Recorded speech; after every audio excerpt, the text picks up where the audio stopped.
नमस्कार विद्यार्थी मित्रांनो, विदर्भ आयएस अकॅडमीच्या ऑनलाईन प्लॅटफॉर्मवर पुन्हा तुमचे सहर्ष स्वागत आहे। मी अंकुश सर। लक्षात घ्या, आजचा जो आपला महत्त्वाचा मुद्दा आहे तो आहे MRTP कायदा। ओके, त्याचबरोबर कॉम्पिटिशन कायदा। आता हे नाव तुमच्यासाठी नवीन नाही आहे। MRTP म्हणजेच मक्तेदारी प्रतिबंध कायदा जो आहे, या कायद्याच्या संदर्भात कशा प्रकारचे PYQ येऊ शकतात आणि हा कायदा कशा स्वरूपाचा आहे यावर आपण थोडीशी आज चर्चा करणार आहोत। ओके, तर आता वेळ वाया न घालवता या चर्चेला आपण काय करणार आहोत, सुरुवात करणार आहोत। लक्षात घ्या, हा जो MRTP कायदा आहे हा साधारणतः आला होता, आपल्याला माहित असलं पाहिजे, तर हा आला होता 1969 ला। 1969 ला आला आणि 1970 पासून हा लागू झालेला कायदा होता। आता याची सिच्युएशन काय विद्यार्थी मित्रांनो समजून घ्या की भारतामध्ये 1969 च्या पूर्वीची परिस्थिती जर थोडीशी आपण लक्षात जर घेतली तर आपल्याला असं दिसून येते की साधारणतः व्यापारामध्ये मोठ्या प्रमाणात इंग्रज हे भारतातून बाहेर गेले। इंग्रज भारतातून बाहेर गेल्यानंतर काही व्यापारी भारतात येऊन स्थापित झाले। लक्षात घ्या, त्यामुळे व्यापाऱ्यांची येण्याची जी काही परंपरा होती ती वाढली, ध्यानात ठेवा। आणि तरी काही लोकांनी काय केलं, या ठिकाणी आपले गट बनवले।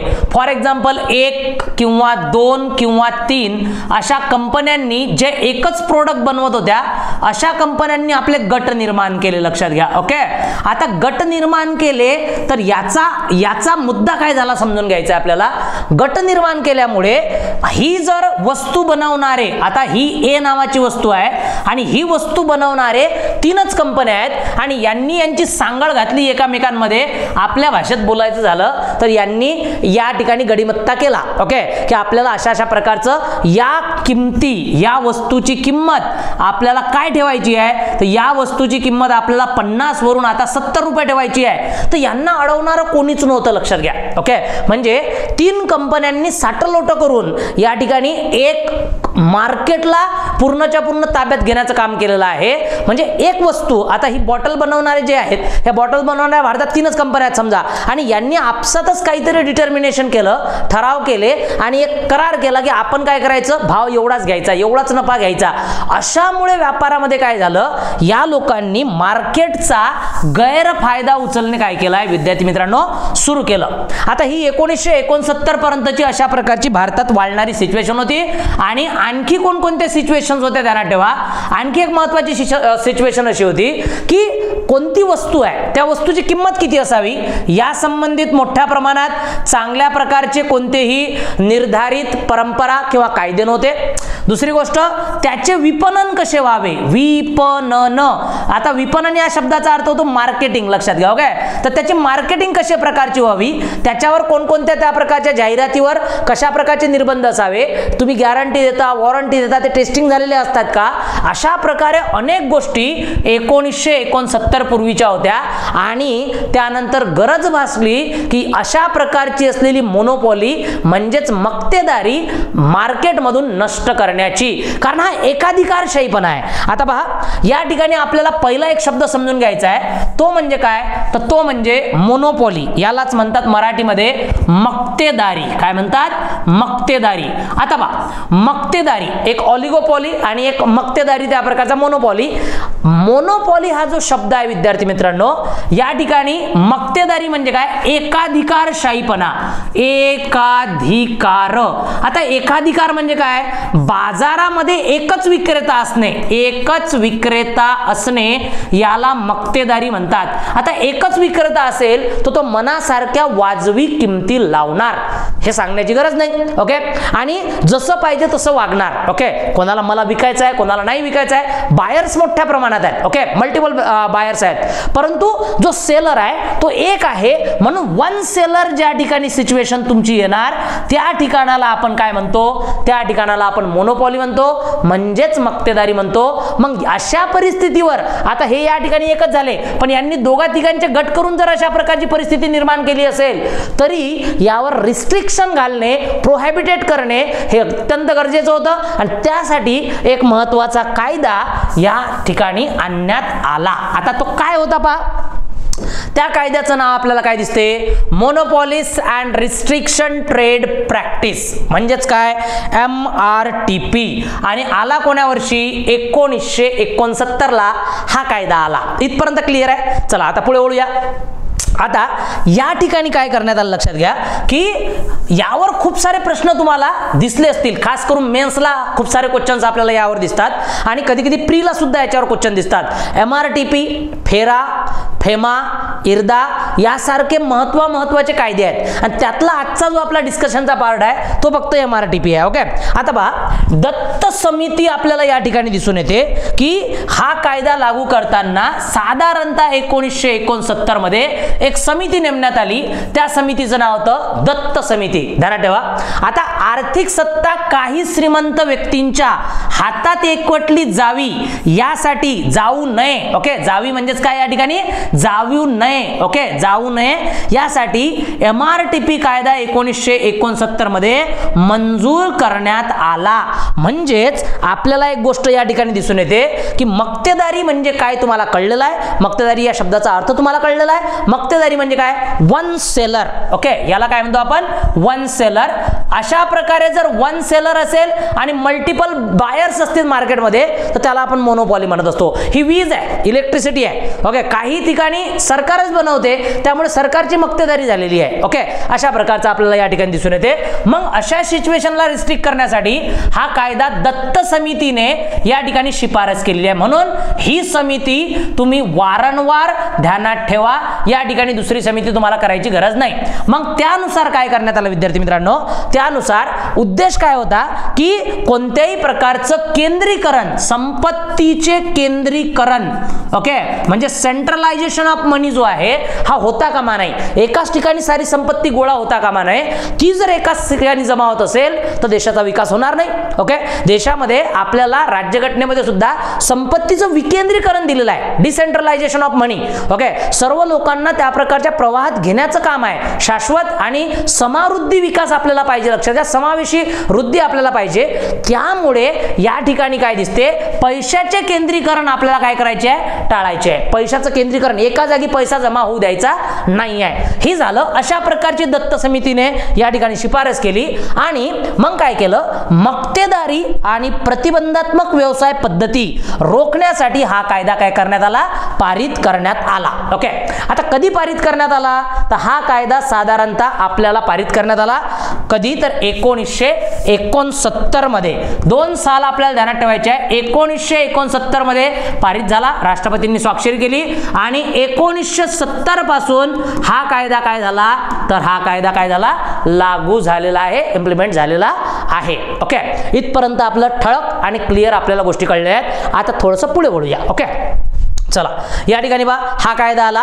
फक्त एक गोष्ट ध्यानात ठेवायचं, हा कायदा जो होता याच्यामध्ये एक त्या प्रकारचा आपल्याला महत्त्वाची गोष्ट दिसते.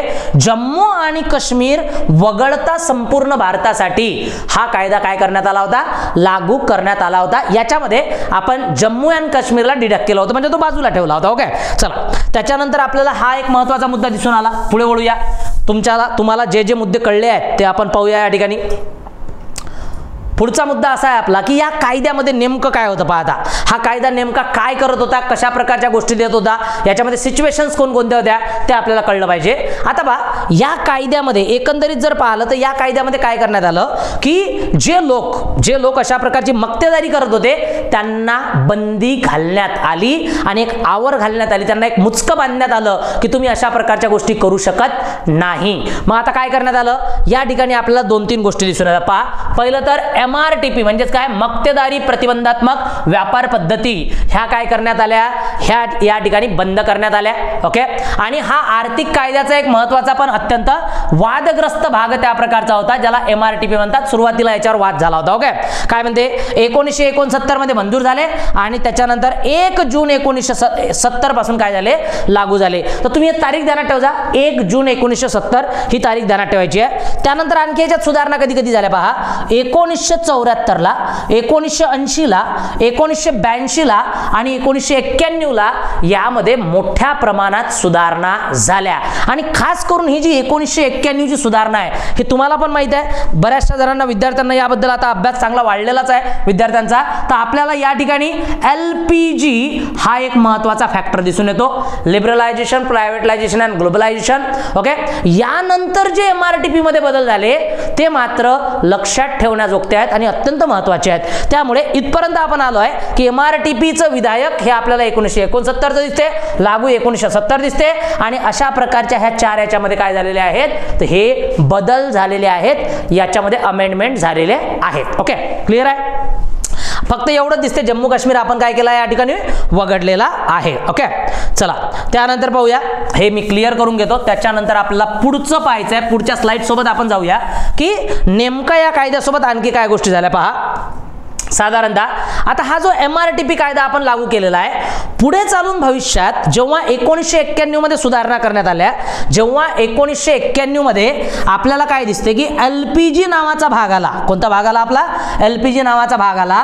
हा जो LPG आला याने भारताची जी अर्थव्यवस्था आहे ही मोठ्या प्रमाणात ओपन केलेली आहे. लक्षात घ्या, म्हणजेच खुले मार्केट सुरू केलेले आहे आपण, खुली बाजारपेठ सुरू केलेली आहे आणि याच्यामुळे मोठ्या प्रमाणात MRTPचं जे महत्त्व होतं ते काय झालं आहे, कमी झालं होतं. लक्षात घ्या, MRTPचे जे महत्त्व होते ते काय झाले, कमी झाले.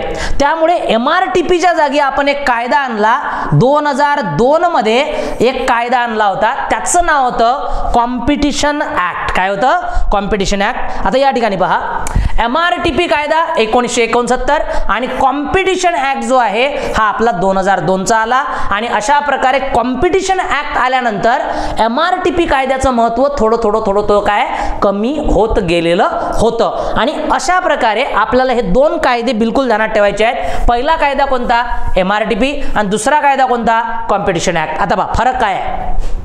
MRTP कायदा काय करत होता? MRTP कायदा अशा प्रकारचे काही लोकांनी गुन्हे केले, 14 गुन्ह्यांचा समावेश याच्यामध्ये होता, ध्यानात ठेवा. अशा प्रकारचे काही गुन्हे जर केले तर त्यांच्यावर सक्तीची कार्यवाही करायचा. ओके, परंतु स्पर्धात्मक कायद्यामध्ये साधारणतः 4 गुन्हे याच्यामध्ये दिसतात आपल्याला आणि याच्यामध्ये साधारणतः स्पर्धेला प्रोत्साहन द्यायचं आहे, सोबतच त्या प्रकारचं काय करायचं आहे, अशा कोणी ऍक्टिव्हिटीज जर काही करत असेल तर त्याला आळा घालायचा आहे. त्याच्यामुळे कॉम्पिटिशन ऍक्ट कधीचा आहे तर हा 2002चा कॉम्पिटिशन ऍक्ट आहे. ओके, पाहूया आपण थोडीशी सिच्युएशन या ठिकाणी.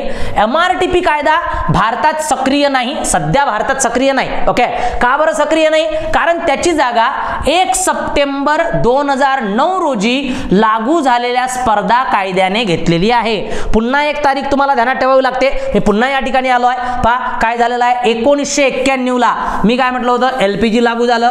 त्याच्यानंतर 2002 ला विद्यार्थी मित्रांनो, 2002 ला एक कायदा आला, त्याचं नाव आपल्याला काय दिसते, कॉम्पिटिशन ऍक्ट दिसून येते. काय दिसून येते? Competition act. ओके, आता हा कायदा आला जरी 2002 मध्ये असेल तरी या कायद्याने MRTP ला रिप्लेस केलं नाही, म्हणजे MRTP डायरेक्ट रद्द करण्यात आला नाही. ध्यानात ठेवा, 2002 मध्ये हाही चालू होता, 2002 मध्ये MRTP सुद्धा चालू होता, परंतु याचा इफेक्ट मोठ्या प्रमाणात होता. त्याच्यामुळे MRTP ला रिप्लेस करण्याचं काम कधी झालं तर ते झालं 2009 मध्ये. MRTP आपल्या कॉम्पिटिशन ऍक्टने काय केला, रद्द केला किंवा रिप्लेस केला आपण असं म्हणूया. पण तो कॉम्पिटिशन ऍक्ट कधीचा आहे? कॉम्पिटिशन ऍक्ट हा स्पर्धा कायदा, भारतीय स्पर्धा कायदा कधीचा आहे? 2002चा आहे. आणि रिप्लेस कधी केलं? 2009 मध्ये केलं. अशा प्रकारची सिच्युएशन आपल्याला या ठिकाणी दिसून येते. तारीख काय आहे? 1 सप्टेंबर. तारीख किती आहे? 1 सप्टेंबर 2009. अशा प्रकारे स्पर्धा कायदा काय झाला, लागू झाला. इथपर्यंत सर्व क्लिअर आहे. पुढे वळूया. ओके, चला. MRTP कायदा मुक्त आणि अखंड व्यापाराचे नियमन करण्याच्या उद्देशाने पहिला ठोस कायदा होता. म्हणजे काय करायचं आहे, मुक्त आणि नियमन म्हणजेच काय की त्या व्यापारावर कुठेतरी नियंत्रण राहिलं पाहिजे. असा पहिला कायदा कोणता, व्यापाराला नियंत्रित करणारा पहिला कायदा कोणता, तो MRTP होता. ओके, आणि यामुळे आपल्याला अशा प्रकारच्या कायद्याला अत्यंत महत्त्व दिलेलं समजून येते. याच्या परीक्षणासाठी चला आता आणखी एक तारीख आणि एक आयोग आलेला आपला. याच्या परीक्षणासाठी 1977 पासून जर आपण पाहिलं पुनर्विलोकन करण्यासाठी सच्चर समिती नेमण्यात आली. चला, पहिली समिती होती आपली आपली दत्त समिती. ओके, आता दुसरा आयोग आहे आपला तो म्हणजे सच्चर आयोग. ओके, आणि सच्चर आयोग कधी नेमण्यात आला तर 1977 ला. एवढी सिच्युएशन तुम्हाला ध्यानात ठेवावी लागते. कितीही कठीण प्रश्न येऊ, सॉल्व मात्र एवढ्या डाट्यावरून होऊ शकतो. ओके, तर हे आयोग अत्यंत महत्त्वाचे असतात. अशा प्रकारे आपल्याला रिप्लेसमेंट ऑफ MRTP दिसून येते. ते झालं कोणाला आहे तर कॉम्पिटिशन ऍक्ट 2002 द्वारे झालेलं आहे. थोडंसं पुढे वळूया जेणेकरून हे आपण क्लिअर करू शकूया. ओके, आता याच्यावर काही प्रश्न येतील विद्यार्थी मित्रांनो. ते प्रश्न तुम्हाला सुद्धा सोडवायचे आहेत, सोबतच सोडवायचे आहेत. आता पहा, साधारण जर आपण या ठिकाणी पाहिलं काही तारखा वगैरे आपल्याकडे आहेतच बरं. हा, आता पहा आपण इथे पाहिलं की MRTP कायदा याला रिप्लेस केलेला आहे. 2000 कॉम्पिटिशनचा 2000 कायदा आला होता, रिप्लेस मात्र झालेला आहे. आणि या कायद्याची जी सुरुवात आहे, या कायद्याची जे उद्दिष्ट होती ते आपल्याला सर्वात महत्त्वाची आहे. ज्याला उद्दिष्ट कळली नाही, म्हणजे उद्दिष्ट अनुषंगाने येईल आता राज्यसेवेची जी आपली डिस्क्रिप्टिव्ह पॅटर्न मध्ये येईल. ओके, राज्यसेवेच्या डिस्क्रिप्टिव्ह पॅटर्न मध्ये जेव्हा लिखाणाला तुम्हाला अशा प्रकारची उद्दिष्ट लिहावे लागू शकतात किंवा राज्यसेवेच्या यावर्षीच्या मेन्सला सुद्धा याच्यावर डिस्क्रिप्टिव्ह वर प्रश्न येऊ शकतो. ध्यानात ठेवा, म्हणजे सॉरी ऑब्जेक्टिव्ह वर प्रश्न येऊ शकतो या ठिकाणी. तर अशा प्रकारचे प्रश्न जरा कन्सेप्च्युअल या ठिकाणी बनतात. कंबाईनला झाला तर जरा फॅक्च्युअल डाटावर प्रश्न येईल की बाबा तारीख कोणती आहे, समिती कोणती आहे वगैरे वगैरे. पण जर राज्यसेवा किंवा मेन्सला गेलो तर अशा प्रकारचे उद्दिष्ट येतील. 3 उद्दिष्ट विद्यार्थी मित्रांनो तुम्हाला या ठिकाणी महत्त्वाचे ध्यानात ठेवायचे आहेत. नंबर 1, पहिलं बा, कायद्याने आर्थिक सत्ता काही कंपन्यांच्या हातात जाऊ नये याची काळजी घेणे. ओके, की बाबा एका ठिकाणी कोणत्याही प्रकारे पैसा जमा होता कामा नये, पुरा देशाची सत्ता एका ठिकाणी जमा होता कामा नये, काही उद्योगपती पुऱ्या भारतावर राज्य करता कामा नये, हे या ठिकाणी आपल्याला लक्षात घ्यावं लागते. नंबर 2, मक्तेदारी नियंत्रणासाठी मक्तेदारी आणि प्रतिबंधात्मक व्यापार पद्धतीचे नियमन करणे. म्हणजे साधारणतः लक्षात घ्या, जो कायद्यामध्ये नियमन केलेला आहे, जे नियमन केलेलं आहे त्यांची अंमलबजावणी प्रॉपर होते की नाही या संबंधित सर्व गोष्टी समजून घेणे. आणि एक गोष्ट आणखी ध्यानात ठेवायची आहे की 1984 मध्ये आणखी एक घटना दुरुस्ती झाली आणि याच्यामध्ये अनुसूचित व्यापार पद्धतीचे नियमन, की व्यापार करत असताना पद्धती व्यवस्थित होत आहेत की नाही आहेत. जो प्रोडक्ट सांगितलेला आहे तोच देत आहेत, जी वॉरंटी सांगितली आहे तोच देत आहेत. ओके, जे नियमन सांगितलेलं आहे तेच होत आहे. ओके, ज्या प्रकारची जाहिरातीमध्ये तुम्ही जाहिरात करत आहेत तेच प्रोडक्ट त्या प्रकारचं आहे. तर अशा प्रकारे 1984 पासून यांनी अनुसूचित व्यापार सुद्धा सुरू केला. आणि यालाच थोडंसं आपण याला थोडंसं डीप मध्ये जर पाहिलं तर आपल्याला हे 3 महत्त्वाचे मुद्दे ध्यानात ठेवा दिसतील. त्याला आपण थोडंसं डिस्कस करूया, पण त्याच्या काही प्रश्न या ठिकाणी घेऊन घेऊया. पहा, आता हा पहिला प्रश्न आला. पहिले जर आपण पाहिलं तर 3 उद्दिष्टावर, त्याच्यानंतर मी बोलतो, चर्चा करूया आपण. पहिला प्रश्न आपल्याला इथं काय विचारला पहा, की MRTP कायदा कोणत्या कायद्यामुळे रद्द झाला. आता MRTP कायदा कोणत्या कायद्यामुळे रद्द झाला हा जर आपण पाहिलं तर मक्तेदारी नियंत्रण कायदा हा तर MRTP मध्येच आपल्याला त्या प्रकारचा दिसू शकतो. स्पर्धा कायदा कशामुळे रद्द झाला, स्पर्धा कायदा 2002 यामुळे MRTP कायदा रद्द झाला. आता बघा, हा जो MRTP कायदा होता, MRTP कायदा 1969 आणि एक स्पर्धा कायदा म्हणजेच कॉम्पिटिशन ऍक्ट हा जो आपल्याला दिसून येतो हा 2002. ओके, तर यांच्यामध्ये जो बदल दिसतो आपल्याला, हा साधारणतः 100 कोटी भांडवल, ज्या कंपन्यांचं जे भांडवल आहे ते जे 100 कोटी असेल अशा भांडवलदार कंपन्यांना MRTP कायदा काय होता, लागू होता. ओके, त्याच्यानंतर हा कायदा रिप्लेस करण्याचं काम कोणी केलं तर या कॉम्पिटिटिव्ह ऍक्ट 2002 ने केलेलं आहे. आणि मग अशा प्रकारचा आपल्याला हा प्रश्न सॉल्व्ह होताना दिसून येतो. एकदम सिंपल प्रश्न आहे, पण यावेळेचं मला असं सिच्युएशन त्या प्रकारची आहे की जर यावर प्रश्न आले तर ते तुम्हाला करता आले पाहिजे.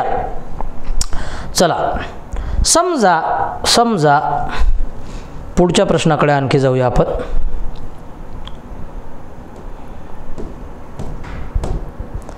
आता पहा, या ठिकाणी आपल्याला एक महत्त्वाचा मुद्दा दिसतो. हा A नावाचा ऑप्शन आहे, हा B नावाचा ऑप्शन आहे.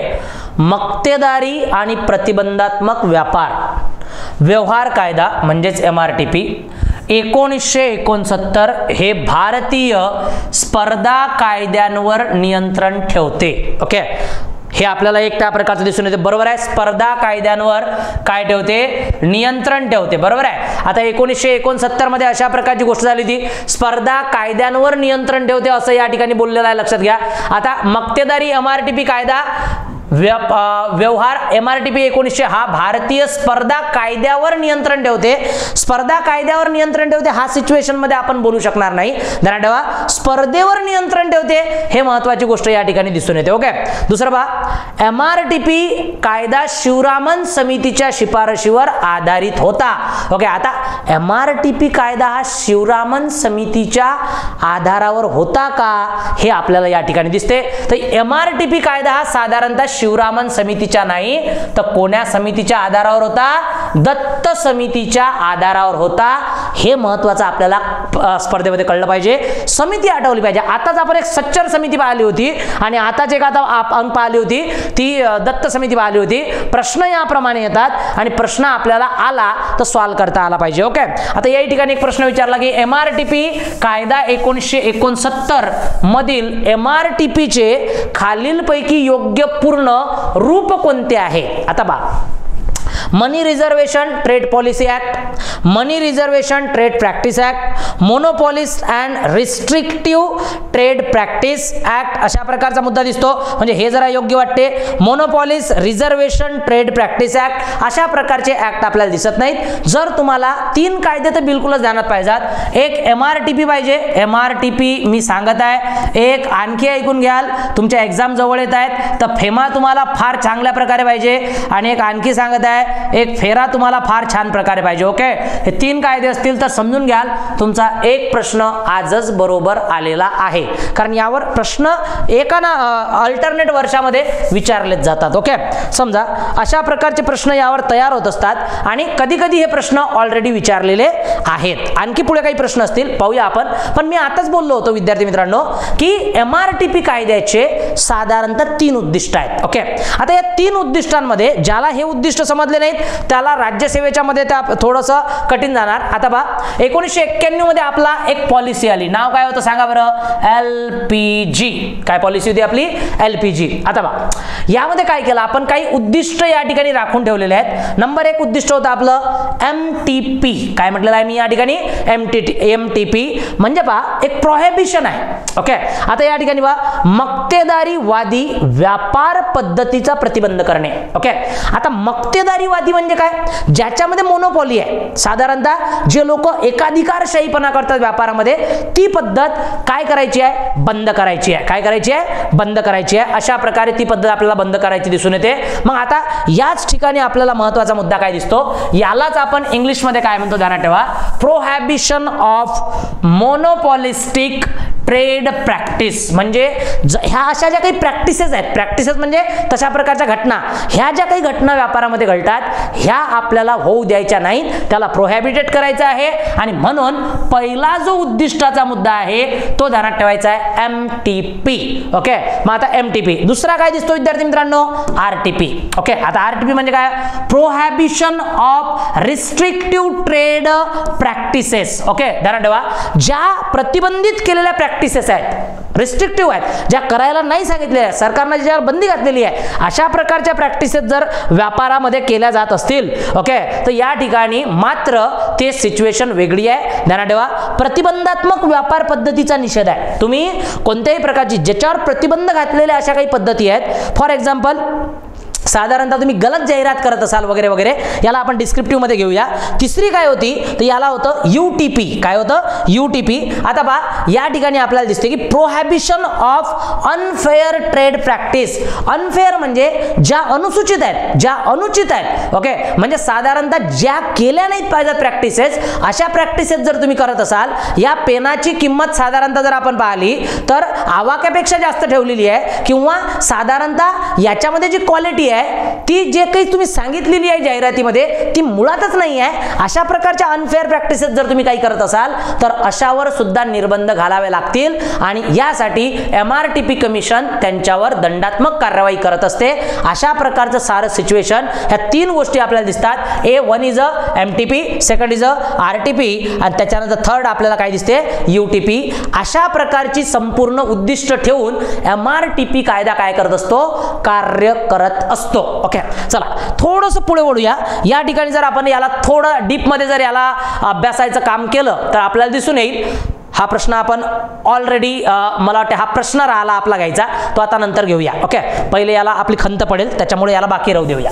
चला, पहिलं काय दिसते, मक्तेदारीवादी व्यापार पद्धती म्हणजेच आपण या ठिकाणी जे पाहिलं होतं, ज्याचा अभ्यास आपण पाहिला होता, ज्याला म्हटलं होतं आपण MTP. काय म्हटलं होतं, MTP. आता MTP मध्ये पहा काय येणार, काय म्हणते की बाजाराचा गैरवापर करण्यासाठी बाजारपेठेतील एखाद्या ताब्यात असलेल्या गैरवापराचा संदर्भ देते.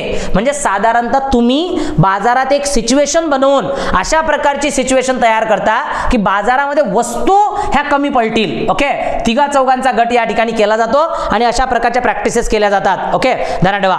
याला करण्यासाठी कंपन्या काय करतात, कंपन्या अशा प्रकारची एक स्वतःचीच त्या प्रकारची एक गट निर्माण करून अशी सिच्युएशन निर्माण करतात की जेणेकरून बाजारामध्ये वस्तूच कमी झालेल्या आहेत. आता बाजारामध्ये वस्तू जर कमी झाल्या तर त्याची मागणी वाढेल. ध्यानात ठेवा, कारण काय, किंमत वाढेल.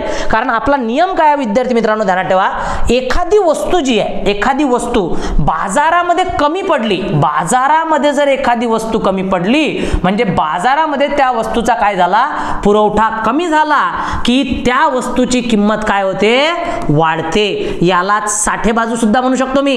ओके, आता अशा प्रकारे हे लोक काय करतात, बाजारामध्ये वस्तू तयार करणे हे यांचं कार्य आहे. ओके, पण बाजारामध्ये ती वस्तू जर यांनी साठेबाजी करून थांबवून ठेवली असेल आणि लगेच नंतर काढली असेल किंमत वाढल्यावर, तर यांचा मोठ्या प्रमाणात यामध्ये काय होतो, फायदा होतो. आणि अशा प्रकारे मोठे मोठे ट्रेडर्स जे राहतात हे काय करतात, अशा कॉम्पिटिशनचा फायदा घेतात आणि मोठ्या प्रमाणात पैसा कमावण्याचा प्रयत्न करतात. तुम्हाला सांगतो मी, तुम्ही सिच्युएशन पहा, कोरोनाच्या परिस्थितीमध्ये भारताचा GDP पण घसरला, इव्हन मायनस मध्ये गेला. ओके, कृषी क्षेत्राचा सोडून, परंतु तरीही भारतातील करोडपती लोकांची संख्या वाढली. का बरं, कारण बऱ्याच ठिकाणी आपल्याला दिसते अशा प्रकारचं ज्या त्या वस्तूंचं प्रोडक्शन चालू होतं त्या वस्तूंच्या लोकांचा विकास मोठ्या प्रमाणात झाला. मोनोपॉली काही गोष्टींची आली होती, जसं की त्यावेळेला आपल्याला दिसते की बाबा बऱ्याच वस्तू ह्या शॉर्ट झाल्या होत्या, त्यामुळे सुद्धा आपल्याला या ठिकाणी किंमता वाढताना दिसून आलेल्या होत्या. ओके, हे एक प्रॅक्टिस आहे. दुसरं बा, प्रतिबंधात्मक व्यापार पद्धती आपल्याला या ठिकाणी दिसून येते. आता बा, बाजारपेठेचे जे सामर्थ्य मिळवण्यासाठी आणि त्याचा नफा वाढवण्यासाठी व्यापारी जे आहेत ते अनेक प्रकारच्या अशा काही क्रिया करत असतात आणि भांडवलदारांचा प्रवाह उत्पादनामध्ये अडथळा येतो. ओके, फॉर एक्झाम्पल पहा, मी तुम्हाला एक या भाषेत समजणार नाही आपल्याला, ही भाषा फार कठीण असते. आता मुद्दा काय, मी काय समजून सांगतो की समजा प्रतिबंधात्मक व्यापार पद्धती म्हणजे तुमच्यावर निर्बंध घातले जात आहेत. तुम्ही काय केलेलं आहे, एखाद्या ठिकाणची फ्रँचायझी घेतलेली आहे. ओके, लक्षात घ्या, एखादी कार आहे, एखादी कार विकण्याची फ्रँचायझी तुम्ही या ठिकाणी घेतलेली आहे, तर तुम्ही टाटाची घेतलेली आहे. आता टाटा तुम्हाला काय म्हणत आहे की तुम्ही दुसऱ्या कंपनीच्या गाड्या अजिबात ठेवू नका, तुम्हाला फक्त माझ्याच ठेवाव्या लागतील. अशा प्रकारे तुमच्यावर प्रतिबंध घालत आहे. म्हणजे भांडवलाचा फ्लो या ठिकाणी काय होत आहे, कमी होत आहे. तुम्हाला दुसऱ्या ठेवायच्या, तुम्ही मोकळ्या, तुम्ही ओपन आहे. लक्षात घ्या, तुम्ही दुसऱ्या सुद्धा शोरूम काढून दुसऱ्या कंपनी सोबत सुद्धा काय करू शकता, टायअप करू शकता, दुसरी फ्रँचायझी सुद्धा घेऊ शकता.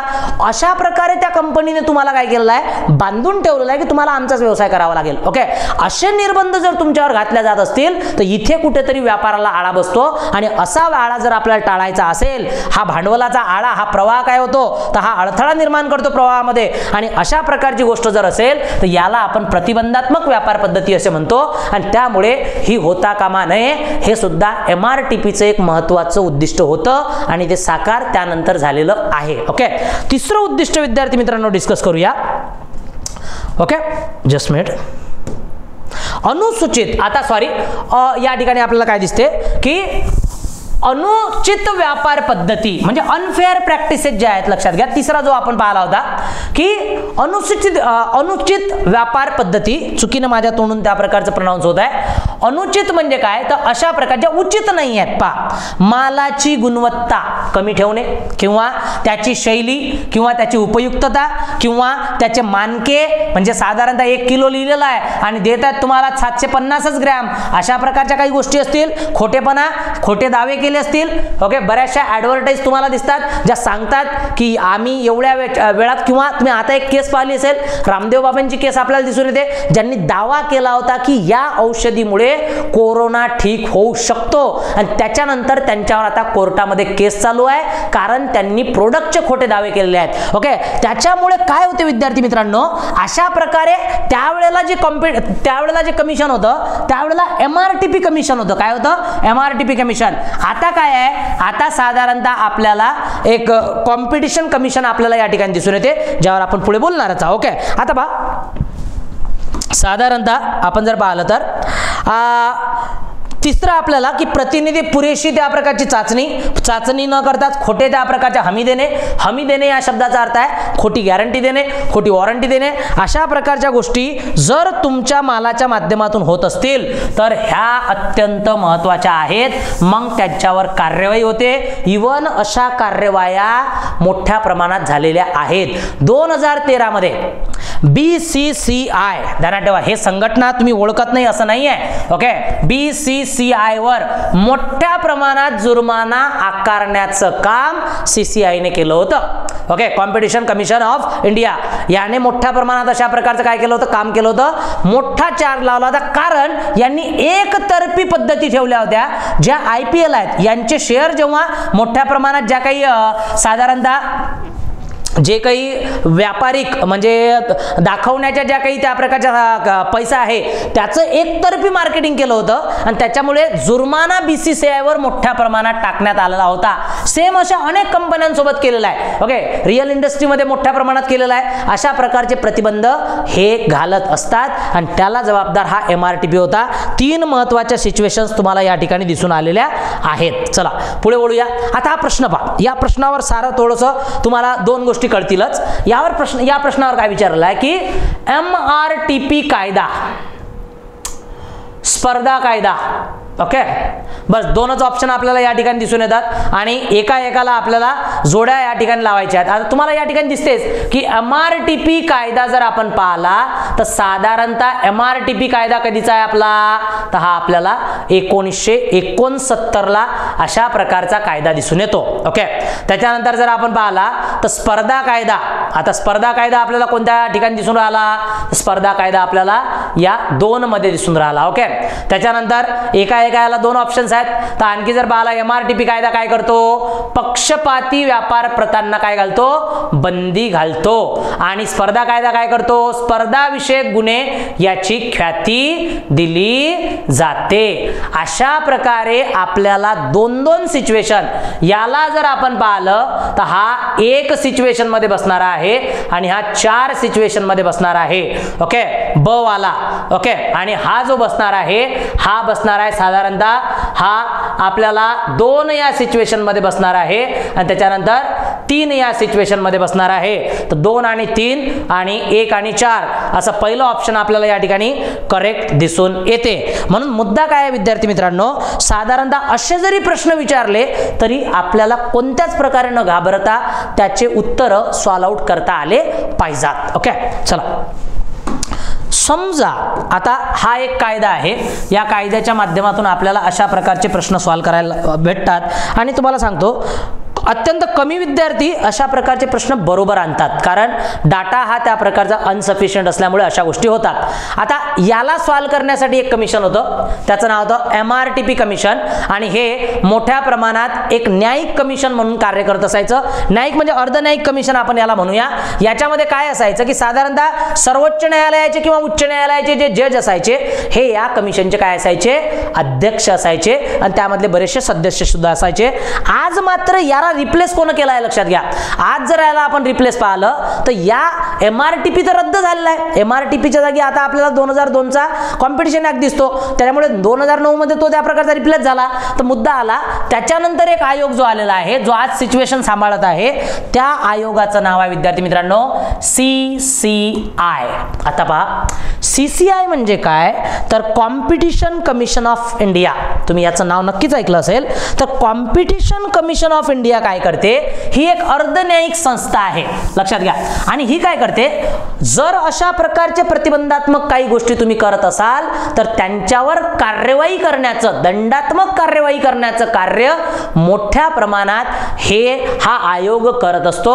आणि या आयोगाचं मुख्य कार्य तेच आहे की साधारणतः पैशाचं केंद्रीकरण एका ठिकाणी होता कामा नये. ओके, पहा काय म्हणते की भारतीय स्पर्धा आयोग हा भारतातील प्रमुख राष्ट्रीय स्पर्धा नियामक आहे.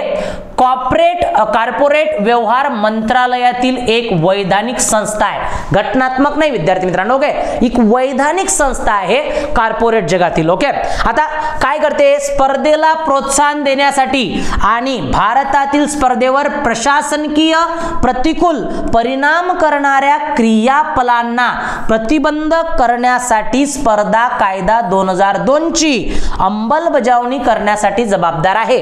म्हणजेच काय, साधारणतः जो काही स्पर्धा कायदा आहे त्याच्या ज्या काही सिच्युएशन्स आहेत, त्या सर्व सिच्युएशन ज्या काही अटी आहेत, नियम आहेत, ते लागू करून घेण्याचं कार्य कोण करते, हा आयोग करते. आणि काय म्हणते, CCI जो आहे प्रकरणे हाताळते आणि अशा प्रकारची चौकशी करते. एक गोष्ट लक्षात ठेवायची, हा एक अर्धन्यायिक आहे आणि याचे जे अध्यक्ष असतात हे साधारणतः न्यायिक संस्थेमधले आपल्याला दिसून येतात.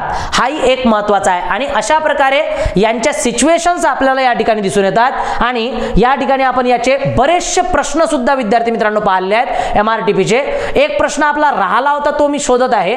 आता या ठिकाणी आपण हा प्रश्न पाहिला होता. पहा या ठिकाणी काय होतं, हा झाला होता आपला. ओके, एक प्रश्न आपला मे बी राहिला होता, कॉर्पोरेट टॅक्स मे बी हा असू शकतो.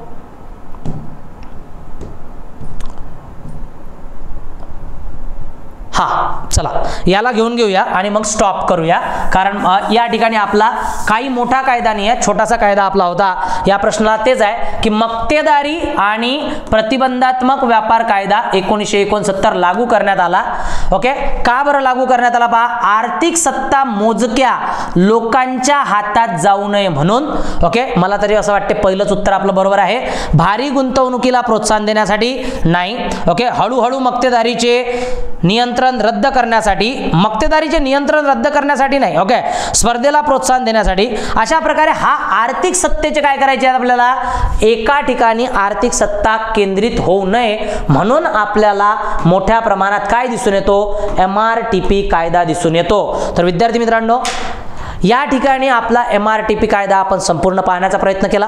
छोटे छोटे मुद्दे आहेत, जसं त्या प्रकारचा आपण आता या ठिकाणी जो आयोग पाहिला कॉम्पिटिशन कमिशन ऑफ इंडिया, त्याचंही कार्य मोठ्या प्रमाणात आहे आणि हे सारं नियंत्रित करण्याचं कार्य केलं जाते. आज आपल्याला अशा प्रकारे कोणतीही ऍक्टिव्हिटी होत असेल तर यावर त्या आयोगाचं नियंत्रण बेसिकली राहते. समजा जर यावर कोणत्याही प्रकारचा प्रश्न आला तर डिस्क्रिप्टिव्ह पॅटर्नमध्ये तुम्हाला लिहिता आलं पाहिजे, ऑब्जेक्टिव्ह पॅटर्नमध्ये तुम्हाला यावर आलेले प्रश्न सोडवता आले पाहिजेत. ओके, पुढच्या लेक्चरला आपण काय प्रयत्न करणार आहोत की फेमा ओके किंवा RIDA यासारखे महत्त्वाचे जे कायदे असतील ते तुमच्या समोर मी आणण्याचा प्रयत्न करेल. तुम्हाला कुठेतरी थोडंसं इझी फील करण्याचा प्रयत्न आपण या ठिकाणाहून करूया. आणि तुम्ही तुमचा अमूल्य वेळ दिल्याबद्दल या ठिकाणी धन्यवाद. मी इथेच थांबतो, तुमची रजा घेतो. जय हिंद, जय महाराष्ट्र.